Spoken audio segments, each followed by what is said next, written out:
Statistically speaking, I shouldn't be where I am today. My mom had me really young. My parents were never married. My father is an immigrant from Trinidad and Tobago, and both of my parents dropped out of college. I have an older sister who's one of my very best friends in the world, and we were born less than a year apart from different mothers. And so I just think stereotypically these things would not add up to breed success.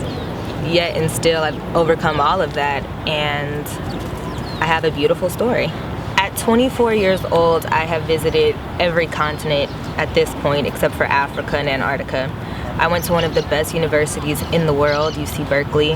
I interned in Washington, D.C. on Capitol Hill. I spent a summer abroad in Italy. I lived on a farm in Hood River, Oregon. I lived and worked in Portland, Oregon.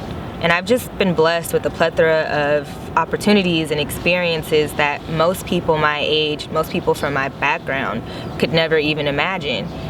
My college years were the best 4 years of my life. And that's ironic because I really, really wanted to go to NYU.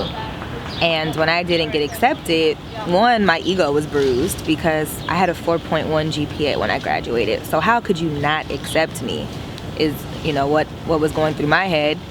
And then I was just devastated. I locked myself in my room and I cried for hours and hours. I got into UC Berkeley and I went to visit the campus for a weekend, and I just fell in love. The people were amazing. They were so warm and personable and inviting. The campus is absolutely beautiful. It's still one of my most favorite campuses that I visited. And the surrounding city was diverse. It was close enough to home to where if I wanted to go down for a weekend, but it was also far enough to where I knew my dad couldn't pop up and surprise me on campus, which he did twice. But yeah, it really proved to me that I was exactly where I was meant to be for that period of my life, and I wouldn't change anything about my college experience. As liberal of a campus as UC Berkeley is supposed to be, attending a predominantly white institution as a black woman wasn't always easy. There were a lot of microaggressions, and I know people laugh at that word sometimes and say that people of color or people who belong to marginalized communities tend to use that word excessively, but I don't think that's the case. I think having lived certain experiences while I was in college, I can attest that it is hard to be on a campus where the overall population is over 30,000 students and you see less than 1,000 people who look like you. And that 1,000 people can sound like a big number, but I remember walking through campus during rush hour time and I would look at people and remember or realize that I would probably never see that person again for the next 4 years because the campus was so huge and there were so many students.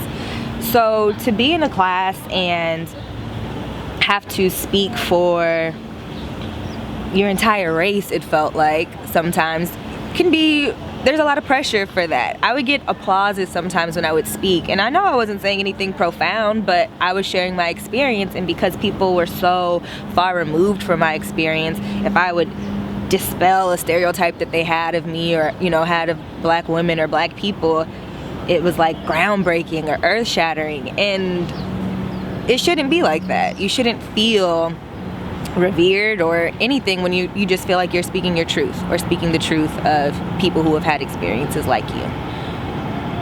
I do think though that being on a campus like that teaches you resiliency.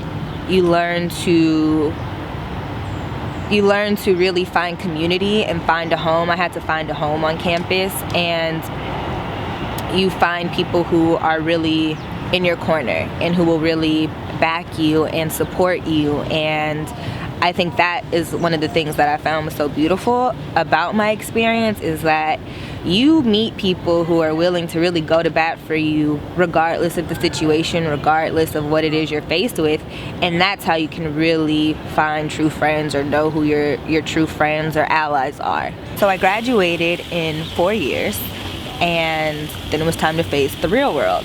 And I quickly learned that college is not real life. College is a bubble, and as much of an adult as I thought I was, paying my rent with scholarship money or paying bills and having to budget. It was not the same as working a 9-to-5 and living paycheck to paycheck, or having to go to the supermarket and buy toilet paper because you now live by yourself and you realize that is a luxury. Not a luxury, it's a necessity, but it's expensive. I had a great job. I was getting amazing work experience. I was able to travel the world through my job and really see a company being built from the ground up, and for that I'm eternally grateful. And you learn very quickly that you don't know as much as you think you do. I didn't know how to file taxes.